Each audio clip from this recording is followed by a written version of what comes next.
આપણા સમાજની અંદર જે તહેવારો આવી રહ્યા છે કે જે તહેવારોની પરંપરાઓ આપણા વડીલો આપણા ઋષિમુનિઓ આપણે આપી ગયા છે, પરંતુ આજની જે આ ભાગભળી જિંદગીની અંદર લોકો આ જે તહેવારોને ભૂલતા જઈ રહ્યા છે. અને એની અંદર દાખલા તરીકે હોળી લઈ લ્યો, દિવાળી લઈ લ્યો, તો એની અંદર જે આપણી ધાર્મિકતા તો 100% એની સાથે જોડાયેલી જ છે, પરંતુ એના જે આહાર અને આપણે જે દાખલા તરીકે હોળી ઉજવતા હોય તો એની સાથે જે આપણે ખોરાક લઈએ છીએ કે ખજૂર, ટોપરા, ધાણી એ ખાતા હોઈએ છીએ, તો એ શા માટે ખાવામાં આવે છે? અથવા તો આપણે હોળી માતાના દર્શન કરવા જઈએ તો એના પાછળનું જે વિજ્ઞાન આખું છે કે જે સમાજને કઈ ખબર જ નથી. સરસ. તો એના વિશે તમારું શું માનવું છે? સરસ વાત પૂછી. હવે હોળીની જ વાત કરી તો હોળી શું કરવા, ઈ જ સિઝનમાં શું કરવા? હા, બરાબર. કે જ્યારે પૂરા શિયાળામાં તમારા શરીરમાં મેં કીધું એ પ્રમાણે કફ સંચય થયેલો હોય, કફ જામતો હોય, અને ત્યારે જયારે હોળી આવે ત્યારથી જો ગરમીની સિઝન ધીમે ધીમે ચાલુ થઈ જાય છે, તો ત્યારે જયારે હોળી તમે પ્રદક્ષિણા કરો આટલા તાપમાં, ત્યારે તમારા શરીરમાં રહેલો કફ છૂટો પડતો હોય. ખજૂર નેચરમાં ગરમ છે, એટલે ઈ તમે ખાવ, શરીરમાંથી કફ છૂટો પડે. તો આ એક સરસ વિજ્ઞાન છે કે કફ થી થતા રોગ જે રહ્યા એ નહીં થાય તમને. બરાબર. શિયાળામાં સંચિત કફ હતો એનો રોગ નહીં થાય, એટલે તમે હોળી ઉજવો છો. બરાબર.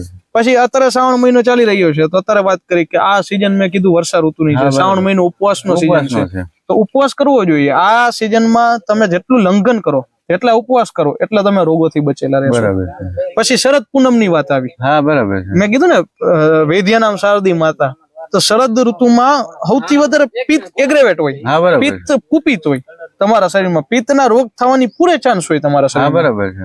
એટલે આ સમયે આપણે શું કરી? ખીર કરી, દૂધ પૌવા કરી, રાત્રે દૂધ મૂકી, પૌવા મૂકી, સાકર નાખી અને ચંદ્રમા પાસે મૂકી દે, આખી રાત રહેવા દે, અને સવારે એનું સેવન. બરાબર. આનાથી જે જ્યોત્સના છે, જે ચંદ્રમાંથી નીકળેલા કિરણ છે, ઈ એને શીતળ કરશે. બરાબર. સાકર થી દૂધ ઠંડુ થશે નેચરમાં. બરાબર. અને તે તમે એનું સેવન કરશો એટલે ઈ તમારા શરીરમાં રહેલો પિત્ત જે રહ્યો ને એને ઘટાડશે. બરાબર. શરદ ઋતુમાં પિતૃ માટે ખીર આપણે કરી ને, પિતૃ માટે ખીર કરી આપણે ભાદરવામાં કરી, તો એ પિતૃ માટે તો છે જ, સાથે સાથે પિત્ત માટે છે. તમે પિતૃને તો આહાર ગ્રહણ કરાવો છો, પણ તમારા શરીરમાં રહેલો અગ્રેવેટિવ થયેલો પિત્ત છે ને 100%, એને તમે સેવન કરો. તો એક એક જે તહેવાર છે એ તહેવારનું એક સાયન્ટિફિક રીઝન છે, જે આયુર્વેદારે જોડાયેલું છે, જે આખા વિજ્ઞાન સાથે જોડાયેલું છે કે એ કઈ રીતે રોગના નિવારણમાં કામ આવે, કઈ રીતે તમને બચાવી રાખે. એટલે આ વસ્તુ બહુ ધ્યાનથી જાણવી જોઈએ. અને આપણા ઋષિ મુનિઓ ખરેખર આપણાથી તો અનેક ગણા હોશિયાર હશે એવું હું માનું છું, કારણ કે જો એમને માણસને કહેવામાં આવ્યું હોત કે તમે આજે હોળીનો ટાઈમ જે ફાગણ મહિનો આવતો હોય તો તમે ટોપરા ડારિયા ખાવ તો ન ખાય. અત્યારે ભાદરવો મહિનો આવે ને એમ કે તમે ખીર ખાવ તો ઈ ના ખાય. પરંતુ આ ધાર્મિકતાના સાથે જોડી અને આપણે કાંઈક ને કાંઈક સંદેશો આપે છે, અથવા તો એની અંદરથી જે વાહેલું વિજ્ઞાન છે એને આપણે ધાર્મિકતા સાથે લઈ અને લોકો ફોલો કરે, એટલા માટે ઈ ખરેખર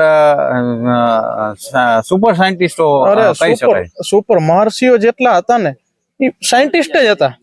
એક મહર્ષિ પાસે એટલું સાયન્સ હતું. આ તો આપને આયુર્વેદ ખબર છે, પણ આપણી પાસે એવડું સાયન્સ છે, ભૂમિતિ, જ્યોતિષ, વાસ્તુશાસ્ત્ર, ભૂગોળ, કેટલું સાયન્સ છે આપને ખબર નથી. બાકી ઈ જો ઉજાગર કરવામાં આવે ને આપણું સાયન્સ ખાલી, તો આપણે કેટલા આગળ વધી શકીએ. દુનિયા વિશ્વગુરુને આપણે જે અત્યારે હળ કરીને બેસે કે ભારત વિશ્વગુરુ બનવો જોઈએ, બસ આ વિશ્વગુરુ ક્યારે બનશે? જયારે એ શાસ્ત્રનું જ્ઞાન લેશે ત્યારે, જે જૂના શાસ્ત્રનો જયારે અભ્યાસમાં આવશે ને ત્યારે. બરાબર.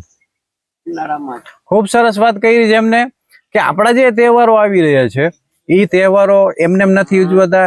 એની પાછળનું ધાર્મિકતાનું કારણ તો છે જ કે આપણે ભગવાન પ્રત્યેની શ્રદ્ધા ધરાવીએ છીએ, જેથી મનની શાંતિ મળે છે, પરંતુ સાથે સાથે આપણે શરીરની પણ, આરોગ્યની પણ, આપણે તંદુરસ્તી માટેની પણ આપણી જરૂરિયાત હોય છે. તો આપણી ઋષિમુનિઓ આપણે સરસ મજાની પરંપરા દઈ રહ્યા છે.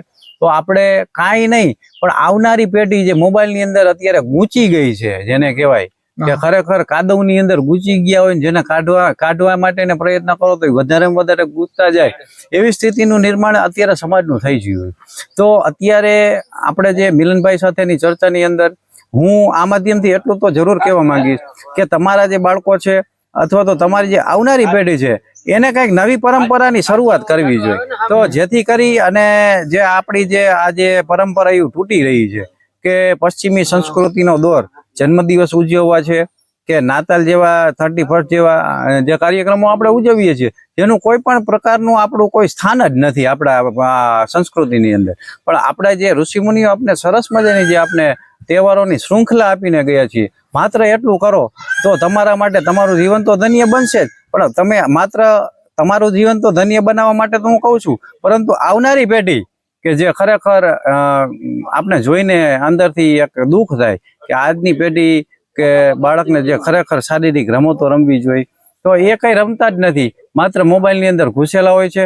માટે તમે જાગૃત બનો, તમે કંઈક કરો અને આવનારી પેઢી માટે કાંઈક એવા તહેવારોની ઉજવણી આપણે સાથે કરવી જોઈએ એવું અહીંયાથી હું વિનંતી કરું છું. આ બાબતે હું મોબાઈલની બાબત આવી તો હું કહું કે બાળકોમાં અત્યારે મોબાઈલનું એટલું દૂષણ છે ને કે નાના બાળકો મોબાઈલ જોતા જોતા જમે, એના વગર જમતા નથી. હા, બરાબર. સુવા માટે મોબાઈલ જોઈ તો આનાથી ADHD, ઓટિઝમ, હાઇપર એક્ટિવિટી એવા કેટલાય રોગોનો જન્મ થયો છે. નવા રોગો જે નવા જ છે, સાયકોલોજીકલ, સાયકોસોમેટિક ડિસઓર્ડર, આ બધા રોગો આ મોબાઈલ ને કારણે જ છે. આ એક પ્રકારનો રાક્ષસ છે.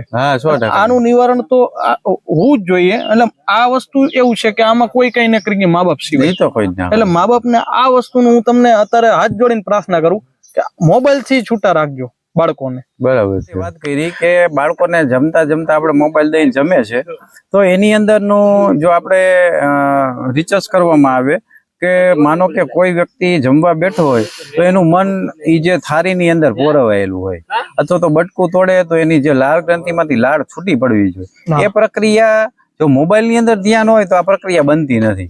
એટલે માત્ર ખાલી ખોરાક શરીરની અંદર પ્રવેશવાનો અને સવારે પાછો કાઢી નાખવાનો, આવી પ્રક્રિયા બનતી હોય છે કે જેથી કરીને જે આપણા ખોરાકમાંથી જે તત્વો મળવા જોઈએ એ તો મળતા જ નથી.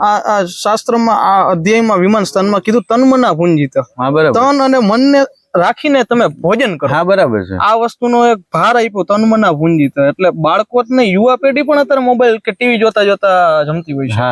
એટલે આ એક મોટું રોગનું કારણ છે. એટલે આ માધ્યમ દ્વારા હું કહેવા માંગીશ કે તન અને મન એટલીસ્ટ તમે 5 મિનિટ જમો, એટલા સમય તો કાઢો તમારી જાત માટે. 100% તો આ વસ્તુ ઘણા રોગોથી તમને બચાવી રાખશે, એ પણ હું તમને કહી દઉં. અને આપણા ઋષિ મુનિઓ, આપણા વડીલો મને સાંભળે છે કે અમારા દાદા જમવા બેસતા તો એ ભગવાનને યાદ કરતા અથવા તો અભણ હોય તો શ્લોક ના બોલી શકતા, પરંતુ એ એટલું તો ભગવાનનો આભાર વ્યક્ત કરતા કે જેથી કરી અને એની થાળીમાં ધ્યાન કેન્દ્રિત થાય અને બીજા જે વિચારો હોય એ સ્થગિત થઈ અને પોતાનું ધ્યાન એક જમવા તરફ ખેંચાય. 100% એટલા માટે આ શ્લોકની વિધિ રાખેલી છે એવું હું માનું છું. ના ના, 100% ની વાત છે કે જમો ત્યારે એટલીસ્ટ તમારું તન અને મન ભોજનમાં હોવું જોઈએ. બાકી જ્યાં સુધી આપણે જાગૃત નહીં બનીએ ત્યાં સુધી કોઈ પણ પ્રકારની અવેરનેસ આવવાની નથી. તો ખૂબ સરસ, ખૂબ ખૂબ ધન્યવાદ મિલનભાઈ અમારી સાથે જોડાવા બદલ. અમારા દર્શક મિત્રોને ખૂબ જ સરસ મજાની માહિતી આપી તે બદલ ખૂબ ખૂબ ધન્યવાદ. અને તમારો પણ ખૂબ ખૂબ આભાર. દર્શક મિત્રો, તમે જોડાયેલા છો VR મીડિયાની સાથે.